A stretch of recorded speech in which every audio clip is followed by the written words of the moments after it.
Η λύση του Κυπριακού λέει θα είναι αναπτυξιακή επιτυχία. Εκτός αν πάρουμε όλοι για ιατρικούς λόγους, θεραπευτικούς, κύριε Κλειδί, λίγο χόρτο. Για να ζούμε στη ψευδαίσθηση. Ακριβώς, θα είμαστε στους 7 ουρανούς. Λοιπόν, να πάμε τώρα από την αρχή. Κύριε Βλόγκα, καλώς ορίσατε. Και κύριε Κλειδί, ξανά. Πρέπει να κάνω μια εισαγωγή. Πάρα πολύ φίλοι στο διαδίκτυο, στο Παύλος Μιλωνάς, ο Σωτήρης και ο Σταύρος, κατά καιρούς με ενημέρωναν, όπως και ο Πέτρος βεβαίως, για διάφορα θέματα. Διάβασα και τα πράγματα. Δίστανται οι απόψεις όσον αφορά τις ιατρικές και θεραπευτικές ιδιότητες της κάναβης, Πέτρο.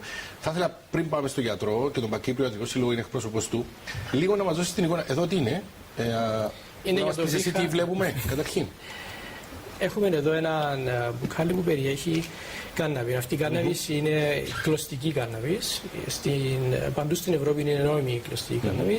Στην Κύπρο στους νόμους είναι καταγραμμένο ότι είναι νόμιμη, αλλά διώκεται. Αυτή παρήχθηκε στην Κύπρο σε μια φοιτεία που καλλιέργησε μια ομάδα υποστηριχτών των ασθενών της κάναβης που ονομάζεται ιατρική κάναβης. Καλλιεργήθηκε στην γραμμή αντιπαράταξης κοντά στην κατεχόμενη Αυλώνα. Τούτη ήταν η πρώτη εισοδιά, την οποία έφερα για να σας δείξω, να απομυθοποιήσουμε κάπως το τι είναι το φοβερό φυτό. Και αυτό? Αυτό είναι για προσωπική μου χρήση. Είναι παστίλιες. Νόμιζα ότι είναι και εδώ χώρο. Αλλά παστίλιες. Μπορείς να πάρεις. Λοιπόν, αργότερα, γιατί έχω και εγώ ένα πρόβλημα με το. Λοιπόν, οι ιδιότητες θεραπευτικές προκύπτουν και αποδεικνύονται ή τεκμηριώνονται με ποιο τρόπο, Πέτρο? Βασικά η βιολογική επιστήμη έχει αποδείξει με πάρα πολλές μελέτες στην ιατρική αξία της κάναβης. Το πρόβλημα μας είναι ότι είναι δύσκολο να πιστούν τα περισσότερα κράτη. Μιλούμε για επεξεργασμένη κάναβη, η οποία γίνεται ιατρική, θεραπευτική, ή μιλούμε για το κλασικό χόρτο την κάναβη? Να διευκρινίσουμε. Τη σήμερα εποχή υπάρχουν βασικά δύο είδη κάναβης. Υπάρχει η κλωστική κάναβης που είναι τούτη, η οποία κυρίως χρησιμοποιείται για βιομηχανικούς σκοπούς, παράγονται ίνες, υφάσματα, καύσιμα, τρόφιμα. Σχήνια, από ό,τι ξέρω, μάλιστα. Και κάποια φάρμακα επίσης από την κλωστική κάναβη. Η άλλη κάναβη είναι η ψυχοδραστική κάναβη που έχει επίδραση στο ψυχικό μας κόσμο και πάρα πολλές άλλες. Είναι δηλαδή διαφορετικό είδος κάναβης. Είναι το ίδιο φυτό που ξέρουμε. Όπως διαφέρουν τα μαντορίνια από τα πορτοκάλια. Είναι ένα βιολογικό είδος το οποίο μέσα από χιλιάδες χρόνια καλλιέργειας. Είναι της ίδιας οικογένειας, αλλά διαφορετικά. Ακριβώς. Γιατρέ, για μια στιγμή μόνο να πούμε ότι η πρόσκλησή μας και η επικοινωνία μας η τελευταία με τον Πέτρο έγινε με αφορμή μια επιστολή ενός 18χρονου παιδιού, καρκινοπαθή, έτσι Πέτρο. Ο οποίος. Έχω να σας πω για τις εξελίξεις. Πείτε μας, πες μας Πέτρο. Έχω με λύπη να σας ανακοινώσω ότι ο ασθενής που έκαμε αίτηση στον Υπουργό Υγείας για το δικαίωμα του να χρησιμοποιήσει την ιατρική κάναβη απέθανε. Πέθανε το Σαββατοκυριακό. Δυστυχώς, πρωτού λάβει καν απάντηση από το Υπουργείο Υγείας, ούτε μια σταγόνα από το φάρμακο που είχε ζητήσει δεν έλαβε. Πόσο καιρό το ζητούσε? Για ένα χρόνο περίπου. Έκαμε 3 αιτήσεις στον Υπουργό Υγείας. Ήταν πρώτα ο Υπουργός Υγείας κ. Πατσαλής, τώρα ο κ. Παμπορίδης. Το θετικό όμως είναι ότι με το θάνατο του ταυτόχρονα μας έφερε κάτι το θετικό, διότι την ώρα που εξεψυχούσε ο άνθρωπος, ο Υπουργός κ. Παμπορίδης υπέγραφε έγκριση για την αίτησή του, η οποία δυστυχώς δεν έφτασε έγκαιρα. Αλλά υπάρχει τώρα το δώρο, ο νέος που έφυγε ονομάζεται Γιώργος. Το δώρο που μας άφησε ο Γιώργος είναι το ότι άνοιξε ο δρόμος περισσότερο στα διοικητικά θέματα και στα νομικά θέματα, έτσι ώστε οι ασθενείς της κάναβης τώρα να μπορούν να κάνουν αιτήσεις. Υπάρχει προηγούμενο πλέον. Άρα θεωρείτε ότι υπάρχει προηγούμενο. Γιατρέ, εσείς τι λέτε για όλα αυτά? Βασικά, εμένα μου προβληματίζει το ότι μόλις ανάφερε ο Πέτρος, το μικρό σου το όνομα επιτρέπετε. Ευχαριστώ. Ζητά ο ίδιος ο ασθενής. Ο θεράπων γιατρός, η θέση του που ελέγχει όλη την κατάσταση της υγείας του συγκεκριμένης περίπτωσης. Διότι κοιτάζοντας και εγώ στη βιβλιογραφία, η κάναβης ιατρική δεν είναι αποκλειστικά για τον καρκίνο. Χρησιμοποιείται και για την καταπλάκα σκλήρηση και για πολλές άλλες καταστάσεις. Πουθενά όμως δεν είχα βρει αναφορά ότι θεραπεύει. Οι αναφορές τις οποίες είχα βρει είναι ότι βελτιώνει διάφορα συμπτώματα, είτε από την αγωγή που θα πάρει ο ασθενής, παραδείγματος χάρη αφού μιλούμε για τους καρκίνους, χημοθεραπείες που δημιουργούν ορισμένες παρενέργειες, τις βελτιώνει. Όπως είναι για παράδειγμα η αναγούλα, η τάση για εμετών και διάφορα τέτοια πράγματα. Αλλά για να θεραπεύσει ή να αποθεραπεύσει κάποιο χρόνιο νόσημα όπως τον καρκίνο, δεν έχει αποδειχθεί πουθενά στον κόσμο. Κάποια άλλη ασθένεια, ρωτώ επειδή το ψάξατε και στον Παγκόσμιο Σύλλογο. Το κοίταξα και μάλιστα κοίταξα και τη θέση του American Medical Association, όπως που ταυτίζεται και της Μινεσότα της πολιτείας της Αμερικής, και αυτοί εκεί έχουν φοβερές επιφυλάξεις και δεν έχουν το πράσινο φως. Υπάρχουν χώρες που έχουν το πράσινο φως στις κρίσεις τους, όπως είναι ο Καναδάς για παράδειγμα και αρκετές ευρωπαϊκές χώρες. Εκεί δεν υπήρξαν κάποια αποτελέσματα απτά? Ακριβώς αυτό θα έλεγα, ότι στην ελεύθερη χρήση σε αυτών των χωρών δεν έχει αποδειχθεί ότι, για παράδειγμα, αποθεράπευσε οποιαδήποτε μορφή καρκίνου. Διότι οι καρκίνοι είναι πολλές οι μορφές τους. Βελτιώνει σε κάποιες περιπτώσεις την ποιότητα ζωής για παράδειγμα. Κατά πλάκα σκλήρηση. Δημιουργά φοβερές μυϊκούς σπασμούς. Ναι. Εκεί που θα ως ασθένεια. Είναι μέσα στα συμπτώματα. Είναι στο παιχνίδι της ασθένειας. Ναι. Μέσα στα υπόλοιπα είναι και οι μυϊκοί σπασμοί. Η ιατρογενής κάναβη εκεί φαίνεται ότι μπορεί να βοηθήσει. Θετικά. Βελτιώνει την ποιότητα ζωής. Ακριβώς. Αλλά δεν θα αποθεραπευτεί ένας με την ιατρική κάναβη. Αυτό δεν είναι αρκετό, κύριε Χιλιδρή, και ως γιατρός. Πάντα με την καθοδήγηση του γιατρού, έτσι, και την άδεια του γιατρού. Δεν είναι αρκετό η βελτίωση της ποιότητας ζωής του καρκινοπαθή. Οι αναγούλες που λέτε. Στα συμπτώματα. Τα συμπτώματα, ναι. Δηλαδή, εάν όντως βελτιώνει, εάν ανακουφίζει αυτόν τον πόνο, αυτή την απελπισία του καρκινοπαθή ή στις κρίσεις της πλάκας, ακόμα και με αυτόν τον τρόπο, πάντα με ιατρική. Προχωρούμε ένα βήμα παρακάτω. Ναι. Για να πεις ότι μέχρι τώρα υπάρχουν φάρμακα που μπορούν να βελτιώσουν αυτά τα παρενέργειες.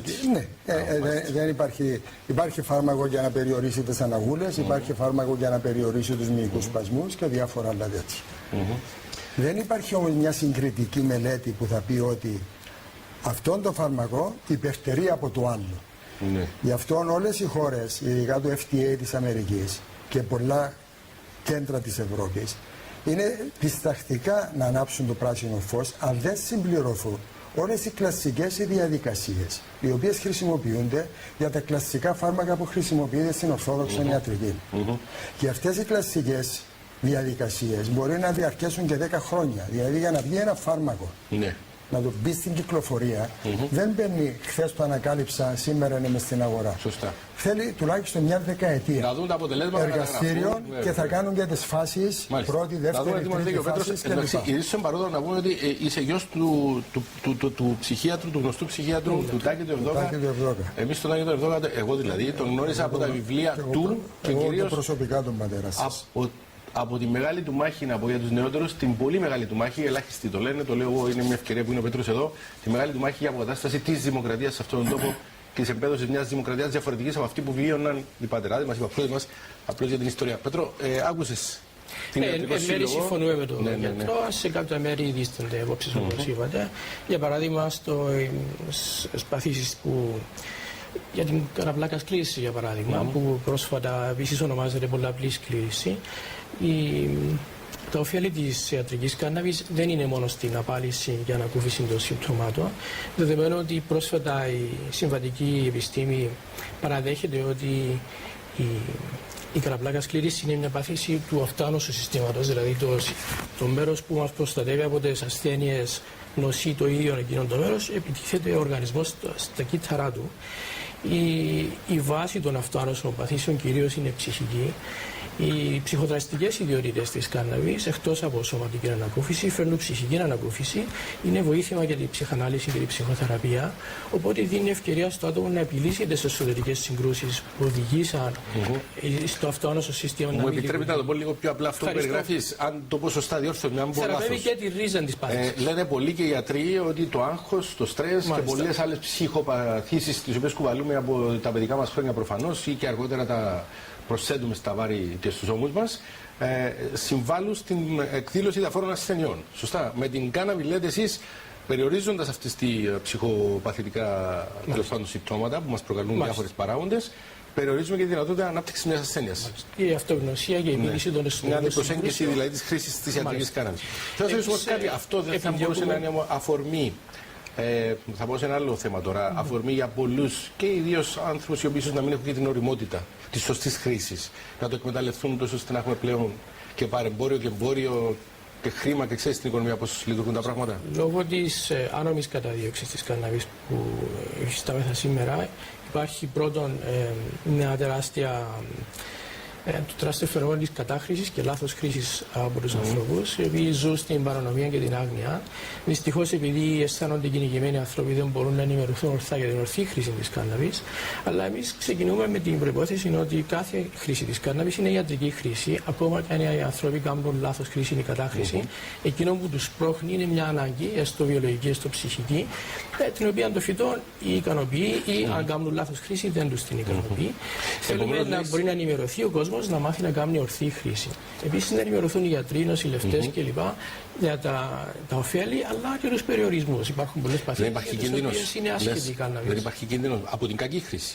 Η κακή χρήση, ευτυχώς, μιλώ για μια νοσή η οποία είναι αυλαβής, έχει πάνω από 6.000 χρόνια τεκμηριωμένη χρήση στην ανθρωπότητα. Η αρχαία ελληνική ιατρική, η Ινδική, η Κινεζική την είχαν στο οπλοστάσιο τους. Μέχρι σήμερα συνεχίζει να αποδεικνύει η επιστήμη ότι είναι ευλαβής ουσία. Οπότε, αν θα κάνει κάποιος μια κατάχρηση, παρά να κάνει ταμπάκο και αλκοόλ που είναι φωνικές ουσίες, προτιμούμε να κάνει χρήση της φυσική ουσία, η οποία είναι αρκετά ευλαβής. Στο κομμάτι, γιατρέ, κύριε Κληρίδη, που αφορά την ιατρική της χρήση, νομίζω ότι ήταν ξεκάθαρο, δηλαδή δεν είπε κάτι. Εδώ μπαίνει μια άλλη βασική ερώτηση. Η βασική ερώτηση είναι ότι με ποια μορφή δίδεται και πώς η δοσολογία δίδεται. Και ποιος τη δίνει. Και ποιος τη δίδει. Ναι. Εάν για παράδειγμα είναι αυτό που βλέπουμε στο μπουκάλι, εδώ δεν υπάρχει ούτε δοσολογία ούτε οτιδήποτε. Υπάρχουν βιομηχανίες οι οποίες κάνουν σε χάπια ή σε εισπνιόμενα, σε διάφορες μορφές. Εκεί υπάρχει έλεγχος της δοσολογίας. Και της ποιότητας. Και της ποιότητας, σίγουρα. Όσον αφορά το θέμα της διστακτικότητας της ιατρικής κοινότητας παγκοσμία, είναι η μακρόχρονη λήψη. Δεν είναι αυλαβές φάρμακο. Έχει παρενέργειες, λέει. Έχει παρενέργειες. Και αν κοιτάξει κάποιος μέσα στη βιβλιογραφία, η ζημιά που κάνει το τσιγάρο καπνίζοντας την κάναβη, την κάνει και η κάναβης. Δηλαδή, έχει και αυτή τις καρκινογόνες ουσίες που έχει μέσα και το κανονικό τσιγάρο. Εκεί που δημιουργείται όμως επιπρόσθετο πρόβλημα είναι ότι η κάναβης φαίνεται επηρεάζει και πάνω σε ανώτερα κέντρα του εγκεφάλου που είναι, μόλις ανάφερε τώρα ο κ. Μιλούμε πάντα για την ανεξέλεκτη χρήση, έτσι. Μπράβο. Μιλούμε και για την εξέλεκτη ή για ακόμα και για την ιατρική χρήση. Δηλαδή, ας υποθέσουμε. Λαθασμένη ιατρική χρήση της. Αν το παίρνει για μεγάλο χρονικό διάστημα, ακόμα δεν υπάρχουν μελέτες που θα πει ένας ο οποίος το παίρνει για 5 χρόνια ή για 10 χρόνια. Τι επιπτώσεις θα έχει πάνω γενικά, πάνω στο σύστημα, είτε το νευρικό σύστημα, είτε σε άλλα ζωτικά όργανα. Είναι αυτά που ανάφερα προηγουμένως, που χρειάζονται, να συμπληρώσω, που χρειάζονται τουλάχιστον οι 3 φάσεις πριν να βγει ένα φάρμακο και να καθοριστεί σαν φάρμακο θεραπείας ή περιορισμού οτιδήποτε της έκτασης της ασθένειας. Στο κομμάτι που αφορά την πιθανή θετική επιρροή, επίπτωση, θετική επίπτωση σε κάποιο ασθενή, πάντα με τη σύμφωνη γνώμη του γιατρού, του αρμόδιου, που παρακολουθεί. Ας πούμε, μου είπατε πριν για τους μικροσπασμούς ενός ανθρώπου που άσχει από πολλαπλή σκλήρωση. Εάν υποθέσουμε ο γιατρός του ασθενή της ασθενούς της συστήνει την χρήση της για να μην υποφέρει ή για να βελτιωθεί. Θα μπορούσε να το κάνει στην Κύπρο. Βάσει την νομοσία, θα μπορούσε, όχι σήμερα. Τώρα, μισό λεπτό.